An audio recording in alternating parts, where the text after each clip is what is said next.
as an actor, you adapt, right? I mean, that's what we do. And I think as these humans in this story, in the predicament particular that Rusty's in, he has to adapt too. So I ended up using, as we all do, I think, and that's just the essence of the actor, is that we have to adapt to the given circumstance, right? And then we can use that in a meta way as well. Whatever is given to us, we use. That's actually also something that Peter has taught me too, is like the presence of the moment, whatever's happening, whatever has happened is whatever it is you bring. If you have a preconceived notion of, you do your work and you prepare, you have a preconceived notion of where you think you're going to go, I think that can be a real detriment to the situation. Every day is different, so how can we control the scene that we're in? We can't.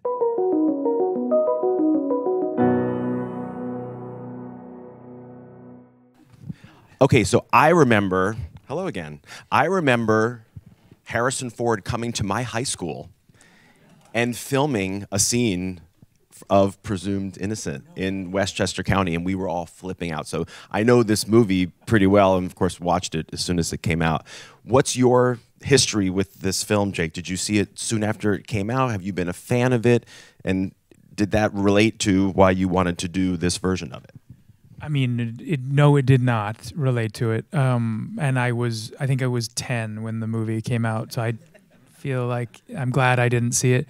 But I do think that I did see it as we used to it was on a sort of reoccurring loop, I feel like, on television, and so I saw pieces of it, and then wasn't actually until probably maybe 10 years ago that I saw the whole film. So I think I was most interested in it because when I read the pilot, when it was sent to me, obviously it came to me under the guise of, J.J. Abrams and David E. Kelley, which was really interesting as a pairing. And then I read it, and the pilot was just drew me in immediately, and I wanted to know what happened next, and then next, So I got sucked in, hopefully the way you all did, in the same way.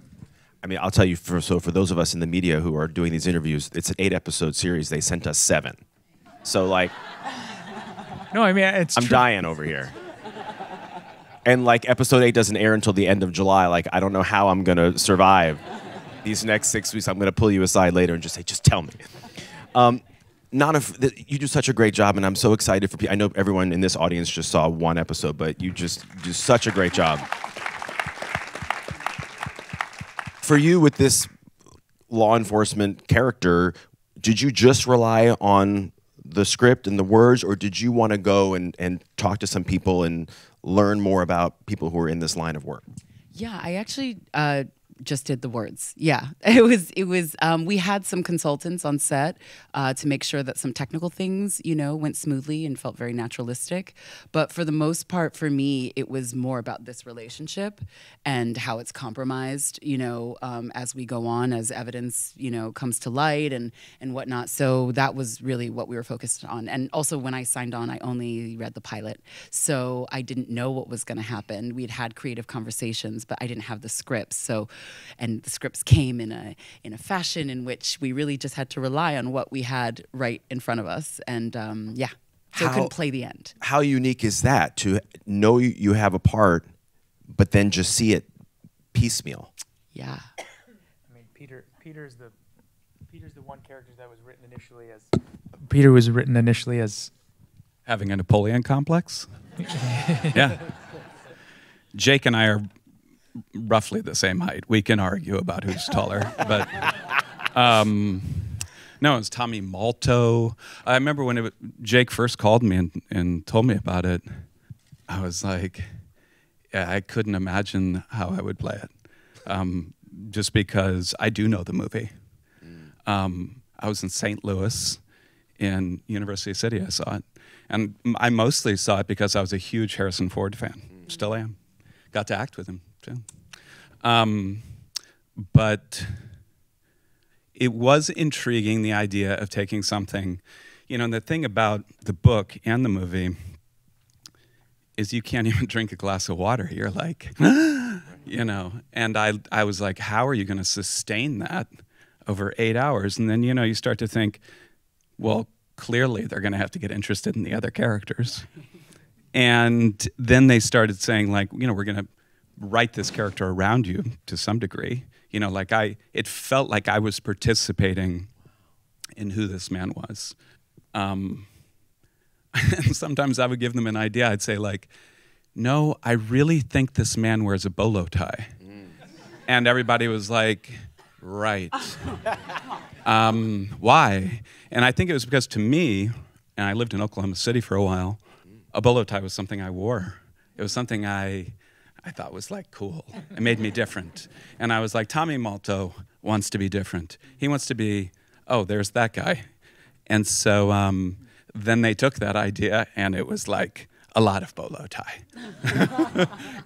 So, yeah, Jake, would you say your familiarity was a help, or was it something you had to overcome in order to effectively play the antagonistic relationship? I think a rich history with any performer that you're working with always is advantageous. I think it's a bit of a myth that you can't draw upon absolutely everything that you share in whatever the context you're given in this fictional space that you're performing in is. It's like, for Peter has been demanding always in the absolute best possible way as his brother-in-law of an honesty, and he demands the same thing as an actor. And it's what he shows you and teaches you, has taught me throughout my close to now 20 years of knowing each other, in my own work, right?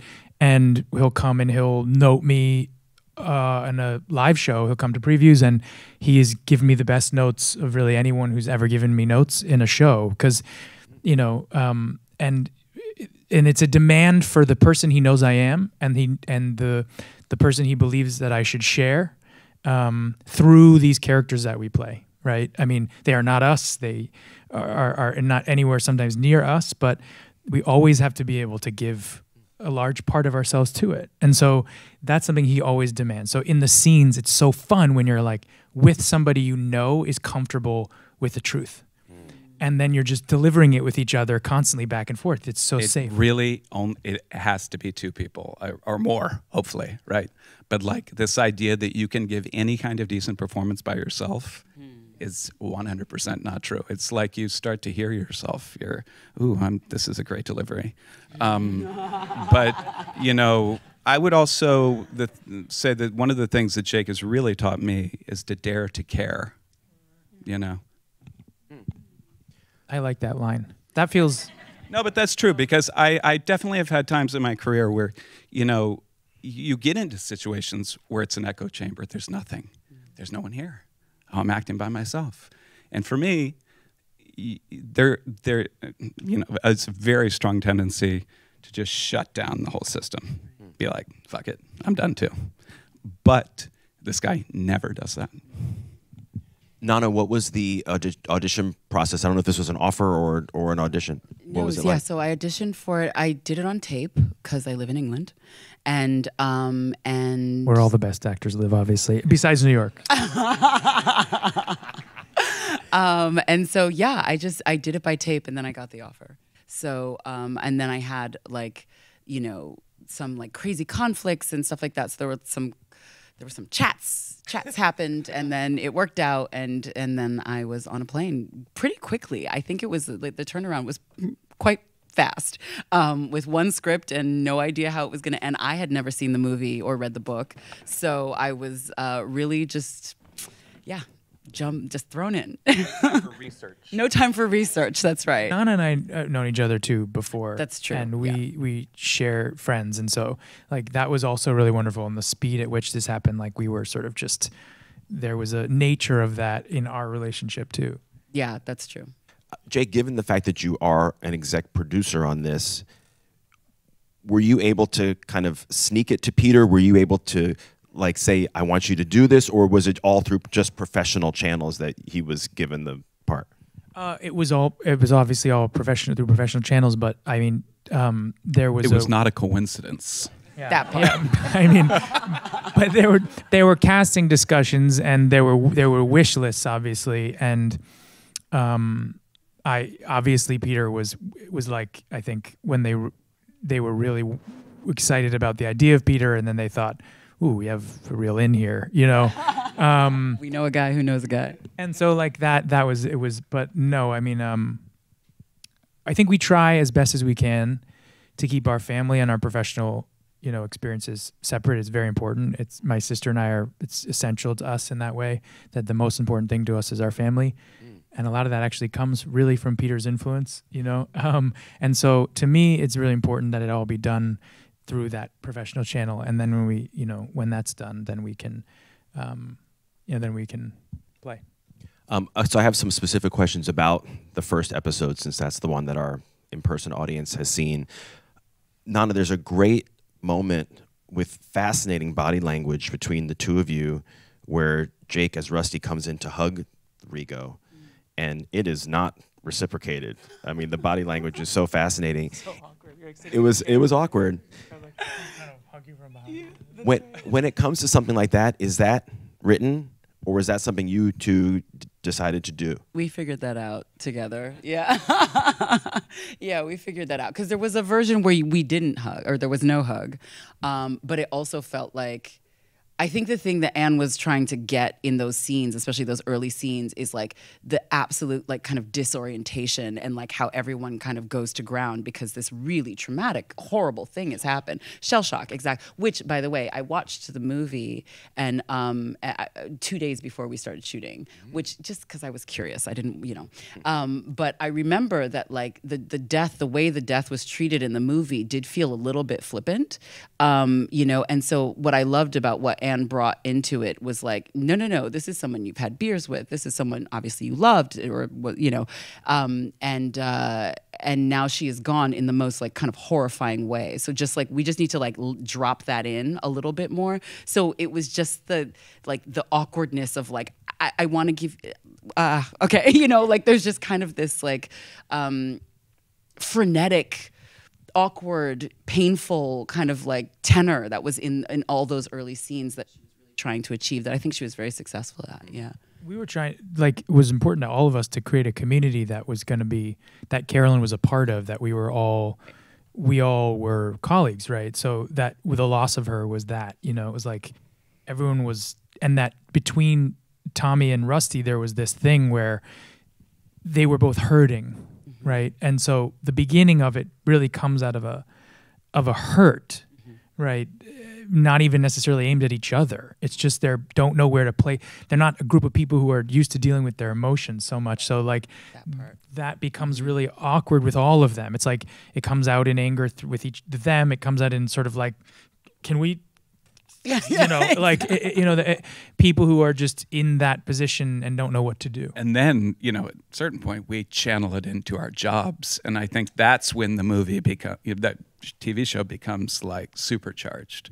You know, is like, you know, the sort of part before everything goes down, it's just, it's tense, like you're saying, but then the thing goes into overdrive. Right. You know? And the way all of these people who are ostensibly on the same team are using this event for their own political and personal gain. Totally. That's just the stuff that is so delicious. I mean, Peter, I don't know what it. Also somewhat despicable, but yes. Right. Okay. I was trying to be charitable. Well, which actually brings me to the next question, because I was thinking of words to describe Malto, and there's a lot of choice ones that people use actually in the show, but he really is kind of smarmy. I don't know if you would use that word, but you wouldn't. I would not use that word. Right. And so I don't like that word. What would be some words that people you would use? Words like creepy and smarmy honestly, to refer to the person who is not the star quarterback character. The person that we're afraid of in this society lives alone. Oh my God, he lives alone. Right. Has an animal that he loves. Well, he loves something. There is like it's something I was really, really fighting the whole time. And for me, honestly, Tommy Malto's right here. Right. You know. Yeah, I disagree. I not only disagree, I vehemently disagree about it. Also because I played a number of characters like that. And I'm an only child, you know. And no, not all, but it's like, honestly, there's a big upside that we can talk about later. But and I was, you know, I traveled all around and everything like that. And I think it's just a nasty trope. That's what I think. Well, so this is interesting. So what are some words that you would use to describe Has him? the blinders on, doesn't see the big picture because he's holding a hammer. Everything looks like a nail. He's somebody who has a very narrow definition of right and wrong because he doesn't hang out with other people and socialize enough. He's somebody who's like, I mean, honestly, the truth in our world is never here. Right. Right? It's always here. And some of us have peripheral vision and others don't, you know.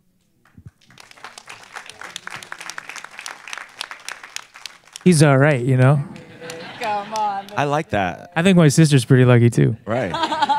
No, I think it's good to be an advocate for your character. Yeah. I think that's an important thing. I'm ferocious about it. Right. That's great. Jake, help me understand this, and I want to make sure I'm getting it right, because this to me is fascinating.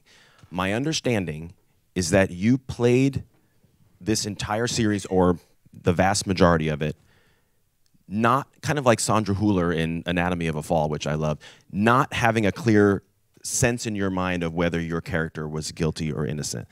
I'm curious as to, was that your decision? Was that just because of a function that it was all still being finalized writing-wise? How did that play into it, and why? I think it's the latter. I think that we began with a pilot and essentially 2.5 episodes, kind of 3 episodes written. And then as an actor, you know, you adapt, right? I mean, that's what we do. And I think as these humans in this story, in the predicament particular that Rusty's in, he has to adapt too. So I ended up using, as we all do, I think, and that's just the essence of the actor, is that we have to adapt to the given circumstance, right? And then we can use that in a meta way as well.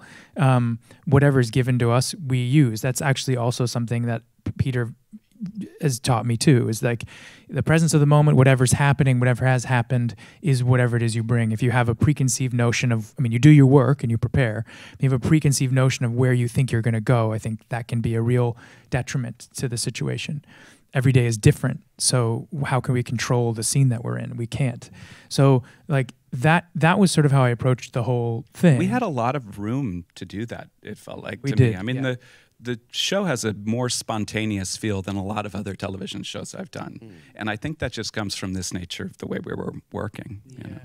I think also, I've said this before, but that like a lot of us have a lot of theater kind of background, and therefore like kind of a very, and obviously these guys come from a storytelling family, and I think therefore there's like a lot of holistic understanding of story, and like and therefore like the ways in which we could play. So we kind of would set up a framework and then just keep the circumstances alive for ourselves and each other, like from scene to scene, and some really lovely, delicious stuff would kind of pop up. In that way, you know, things that we would discover. And then we also had a couple days of rehearsal before we started shooting, where we got to kind of iron out some like history. And if it wasn't Rusty, then it could have been anyone. So every scene, I mean, we always joke that like Rusty walks into every room and it's just like, oh, it just gets battered every room he walks into. And like, that's, you know, it's kind of great to watch in a certain way. But it's definitely difficult to play. Every room you know you're going to walk into, something is going to... Bad news awaits. And in a weird way, every episode was the same, right? And so, but it did allow me to look at each actor and go, you know, if it's not me, it could be you. And if it is me, what are you thinking about what it could be, but I don't know? Are there property, you know? So I think in that sense, instead of it being blinding, it's really illuminating. And that was, like I said, regardless of how it went, how it was, we are adaptable. That's how we are. That is what we are meant to be. Peter, I want to ask about kind of the climactic scene at the end of the pilot episode, which is so fascinating, so tense. What is it? Where the tables are turning and you begin to almost interrogate Rusty about the relationship and when's the last time you were in Carol's apartment, all that. Okay. Okay, so now you're, I don't want to tell you this. There are only 7 episodes. Yeah, right. If that's the case, I'm leaving. When there's a scene like that, I mean, this sounds like a silly question, but I really am curious. So you finished a scene like that where you two are just going at it. Cut is yelled. Do the two of you just scatter? Do you hug it out? Like, as brothers-in-law, what happens? Neither. We're working, you know? It's not like... I guess my answer to that is probably you don't want to relieve. I don't. I want to kind of stay in things. I'm a runner, or I was for many years. I was like a really avid runner until I did it too much, like every runner. And you know, you don't want to like run and then stop at the stoplight and then start running again and stop at the next stoplight. And you're running, you're doing like fartleks then, which is like the hardest thing to do. You want to like get into a flow. That's what I want to do. But we would physically like, we'd leave, we know, we could both hold the fictional space. We talk about other things. It wasn't we were being... We weren't like separate from each other. No, we go back to his trailer and I'd raid his refrigerator. Yeah. You know, but like, but we're still holding on to it somewhere. You know, there's some... You know, it's like, I find, I've acted with a number of actors that, and I studied method acting with the Actor Studio and everything, and for me, I never walked around with my accent or my limp or any of that other stuff because it just made me feel like I was acting, you know, for me. But the little things that you aren't holding on to, that you are unconscious of, the relationship things, those I let hang out a little bit. You know, and it's a subtle thing. You know? It's a beautiful thing, I think, too, when you watch somebody working. If you go to, you know, I think you have to listen to the other actor just as you would in a scene, right? And you have to be attuned post-cut to the things that, you know, right? So you're sort of going, it's like you go on someone's set and they're doing something. You're not going to walk up to the actor and shake their hand, right? Like, it's a space, and so that's kind of like where we all danced. And you know, you hang out. We were shooting on a stage, so we'd walk out the door, which is already weird. You like walk out this door, and we had a stage for the courtroom, and then we had a stage for the house. And I was always saying that sometimes by the end we were flip-flopping back and forth a lot. I love the courtroom. The courtroom's like a theater. Oh my God! But the ceilings are high and all this stuff. And weirdly, when I was there, when we were shooting, it felt like such a breath. And then you'd go into the house and it would be like the ceilings were lower, and Anne had designed all the lights to just only turn on from, there was no overhead lighting. So everything was just like, everything you enter the house, you're like, oh, you know? That's where I got to psychologically. But it was weird. You'd walk out of a stage and then into the house, and out of the stage and then into the courtroom. Wow, you never know. Yeah. They did a great job. The whole cast of this is really terrific. I want to shout out Tate Birchmore, who's here, who plays Michael Caldwell. Where are you, Tate? Where? Oh, at the very top. Hey! You did such a phenomenal job, and everyone is going to see later on, like 6 and 7, what you can really do. I almost like don't want to meet you, but I do. I mean, it was beautiful watching a young actor be so open and vulnerable in the way that, you know, really trying to find the honesty, the connection. And it's something that as you're an actor and you get into it and you're lucky enough to continue to do it, you know, sometimes you really lose. And I learned so much from Tate in his open-hearted approach. And that's, I love that. Just there's so much to learn from our, you know, the next generation. You all, I'm not going to ruin a single thing, but it's so funny because like before he takes a witness stand, all the people are like, we got to treat him very carefully. He's a young boy, and then just you wait. Nana, I want to ask you a little bit about. You just had such a really interesting run in these past couple of years. So people who are not aware, about 9 or 10 years ago, make sure I'm getting this right, Nana wrote and directed and starred in a film called Queen of Glory, which played film festivals, got Spirit Award nominations, but didn't come out until years after it was filmed because they had to raise Kickstarter money to actually finish it. But then it finally was released, I think, 3 years ago and got all this acclaim. So now you went from kind of creating your own situation and your own opportunity, and now you've had this great run on New Amsterdam and all these terrific TV shows. Have you been surprised by the way things have gone? And was it that film that became a calling card for you, or was it other work? Yeah, it was kind of a two-pronged approach because the film took me so long to make. I was still trying to do other things, and I did a Tracy Letts play at Second Stage called Man from Nebraska in like 2017, and that was the kind of the first thing that led to like New Amsterdam, and then The Diplomat and all that stuff. So it was I think the lesson that I learned kind of early on was that you have to just have a multi-pronged approach, and if you can do other things like write and whatever, then you should do those things. And so you should do those things because we need the good stories. So it has been surprising. Yeah, it's been surprising. I don't think I will write, direct, and act in something I make ever again because it almost killed me. But 2 out of the 3 definitely. Wow, okay, great. Jake, it's super fun. The last time I saw you, it's been a while, was when you had Wildlife with Carey Mulligan, that Bill Camp was also in. And you guys didn't have a ton to do together in that because your character goes away and then he shows up. I polished his shoes in a scene. Right. Oh, there you go. So what was it like to have this kind of experience with him? Because he's so great and he's just on a great run right now.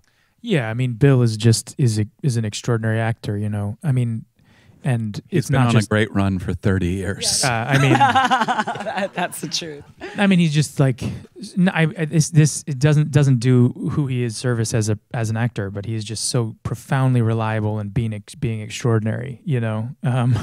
And to be a partner with him in the scenes, you know, you just know when you're working with wonderful actors, you know, Bill, Elizabeth, Ruth Negga, when you know that the scenes that are written will be elevated to a level that you could not imagine. So it makes every day really exciting, even when the days are dealing in material that are dark or situations that are, it's like you get excited to watch the choices they're going to make. And Bill is just, he's just so lovely and as a person and so fun in the space, and it's just always just fun, you know what I mean? Yeah, like when Bill was gonna do one of the speeches in the courtroom, we'd all get like popcorn. Kick back. Do it. It felt like that when everyone gave speeches. It was sort of like everyone was like, you know, it was like you're not watching take after take after take of something and then falling asleep, though our jury did a lot. Like, bless them. They had to really do. But like it was really like you got to watch an actor's style, you know, and how they work. Because your process is sort of on display too. Because a lot of these scenes, you know, I'm not a believer that acting needs a big speech to be great. But if you're given a big speech, you have to do something. You're talking for a long time. So we all felt sort of, you'd have this feeling of like, and you're playing a performer who's trying to convince an audience that it's the jury. So you'd get nervous like a performer. We all did. And then there was we had tons of people in there watching all the time. And it was a great feeling, actually. It kept us all kind of ready to go. There were a number of times, particularly in the earlier takes, like people would get applause and then everyone would get bored. And then someone would nail something. And it was really interesting. And then you'd see an actor like really come alive and they'd be super present. And then we'd all be leaning in. And then after that take, maybe it was the 8th take, and between the first one where everyone's like, they got through it, you know? And then like other ones where we're all focused. And then the 8th one, somebody they just couldn't help themselves. And like Peter does something later on where he has one whole take, you know, in the courtroom. It's like a one long take. And I knew it was like... They warned me, yeah, by the way. That they would do this speech in one take, that he wouldn't have any cuts. So there's no coverage or anything. It was just one take on Peter. And I remember everyone knew, right? We all like knew it was one take somehow. And every single take he did, everyone applauded. Because it was like, they knew the high wire act that he was on. I think I had a couple of he got through it. Yeah, I think that was all the words. That was all the words? That was all the words. A for effort. Well, I can't wait for this audience and everybody watching this at home to see where this goes. And I can't wait to find out who did it. Peter Sarsgaard, Nana Mensah, Jake Gyllenhaal, thank you all so much.